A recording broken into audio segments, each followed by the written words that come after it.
Ms. Joan Pereira.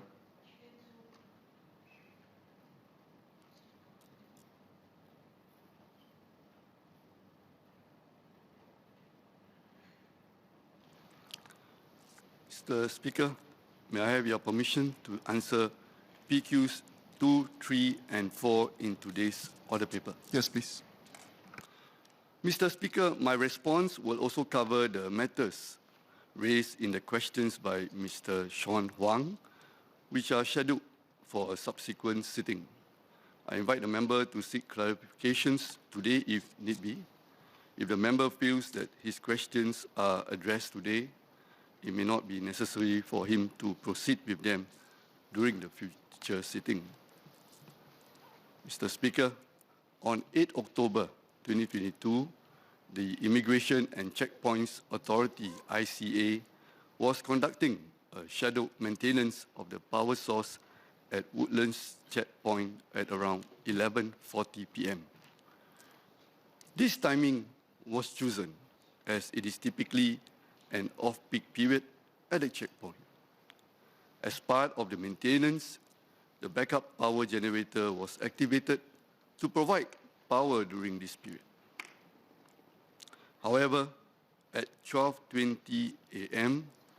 on 9 October 2022, the backup power generator failed, resulting in a power outage that disrupted the checkpoint operations. The backup power generator was maintained according to the technical specifications and assessed to be in good working condition during routine weekly and monthly checks, as well as on the day of the scheduled maintenance on 8 October 2022. A full load test on the generator had been conducted in August 2022. In the morning of 8 October 2022, it had been subjected to a 30-minute test run and was working fine. While the backup generator has been in operation since 1999, its usage is low. It is only operated when the building power source is undergoing maintenance or during a power failure. It is scheduled for replacement in 2028 according to the specifications. The cause of the failure of the backup power generator was a fresh tear in the air duct, causing hot air from the generator to be discharged into the room instead of outside the room. As the hot air recirculated in the room, the generator engine overheated and shut down. The condition of the air duct is inspected visually and was assessed to be in good condition in the morning of 8 October 2022.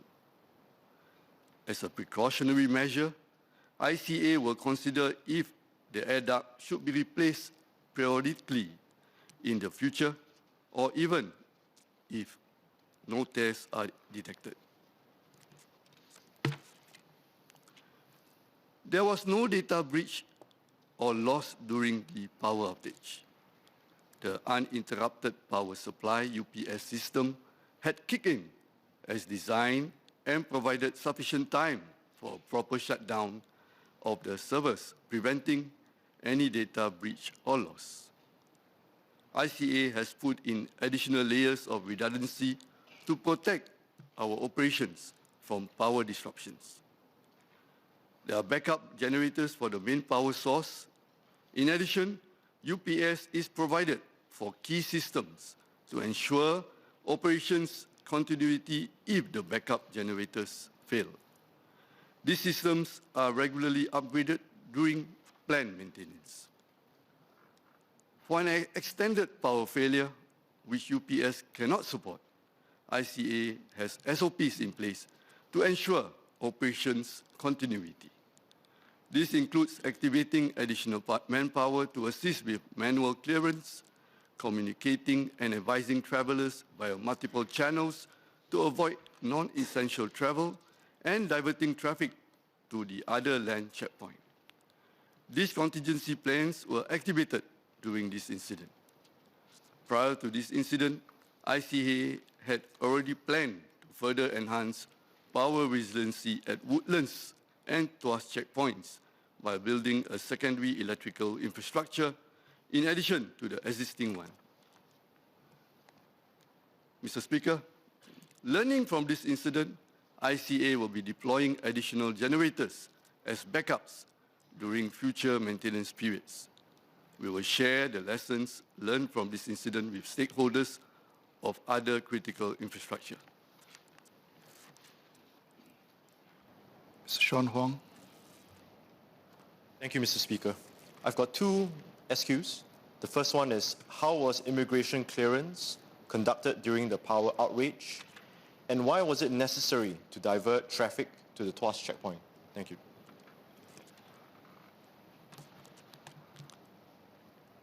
Sir, I thank the member for the SQ. ICA essentially implemented the contingency immigration clearance process, where it involved the officers taking down the travelers' details and then performing back-end security screening, creating the travel records using what we have recorded.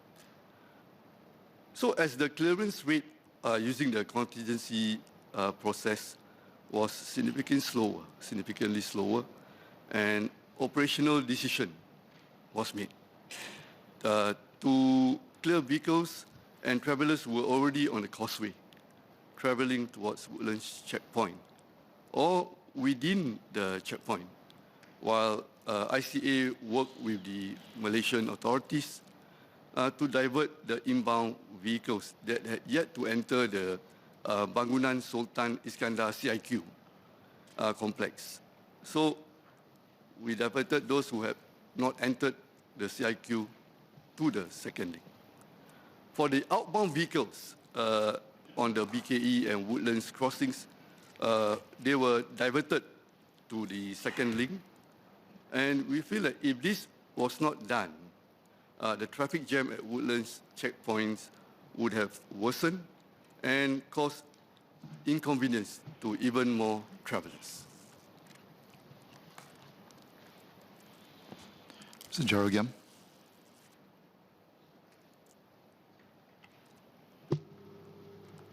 Mr. Speaker, I wish to thank the ICA officers for the hard work that they do under very trying conditions to clear sometimes more than 400,000 travelers per day through the checkpoints every day. I'm sure the individual officers are doing their very best and their work is very much appreciated.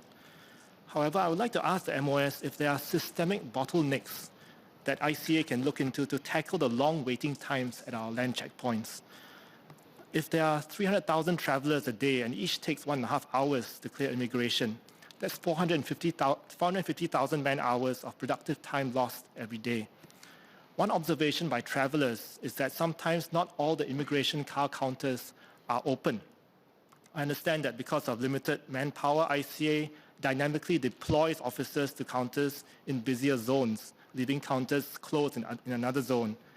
Can I ask the MOS then, can ICA prioritize the recruitment and training of more officers so that all car counters are manned to clear travelers in all zones?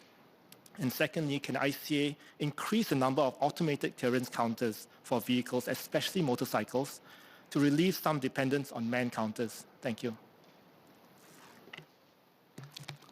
Sir, I thank the member for the SQs. These are issues that we continuously look at, and we also train our officers regularly. And in fact, while we were preparing for the opening up and easing up, these are things that we were doing with our officers.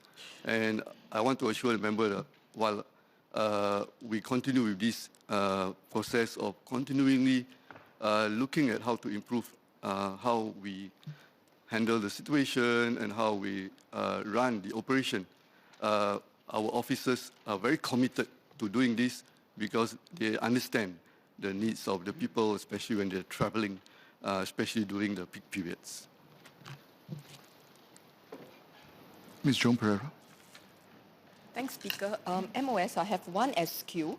How did ICA ensure that the security of our Woodlands checkpoint was not compromised, i.e. that there were no security breaches such as any illegal or unauthorized entry into Singapore? Thank you.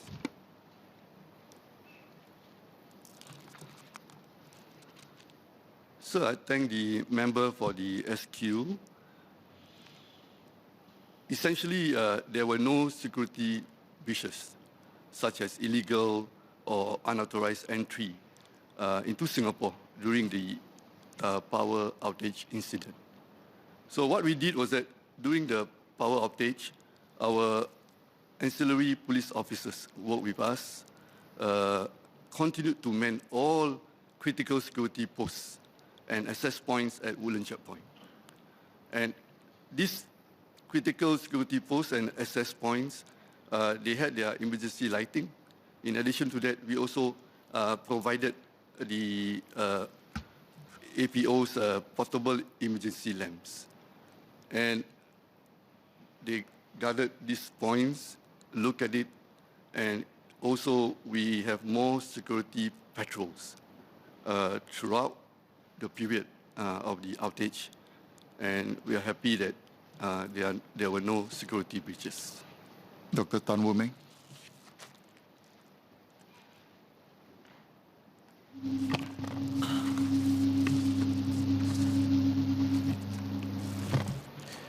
Mr. Speaker, I thank the MOS for its answer. I have Clementi residents who are concerned at the news of what happened during the power outage. I've got two supplementary questions. Firstly, would the MOS consider, in hindsight, that the generator in use at the time constituted a single point of vulnerability? Because when a backup generator is deployed as the main ongoing power supply, it is no longer a backup system.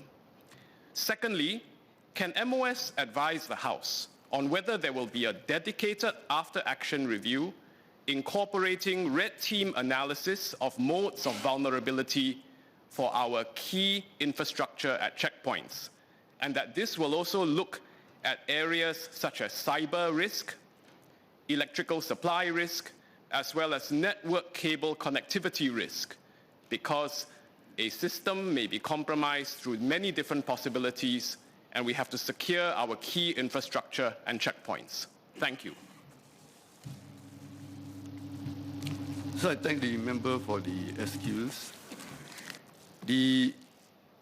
Yes, we will have the AAR to be undertaken, and in fact, the risks that were highlighted by the member are things that we look at as part of our business continuity plan. And in fact, in order to do that, agencies work with the critical infrastructure stakeholders, and we do have monthly drills, right, that not only look at the issues of power outage, we look at issues that affect our security, incidents, right, that may go beyond power outage. Yeah, I thank the member for reminding us on this aspect. And about the generators, in fact, to prevent a recurrence of that incident, ICA will deploy additional generators as further buffers to the existing backup generators for all subsequent scheduled maintenance work. And in fact, prior to this incident, ICA had already planned to enhance the power resiliency at Woodlands and Tuas Checkpoint by building a secondary electrical infrastructure by 2028. So the works will be carried out in phases because of the complexity of the nature of the works. And we also want to carefully plan it so that we can minimize disruption to ICA's ongoing operation.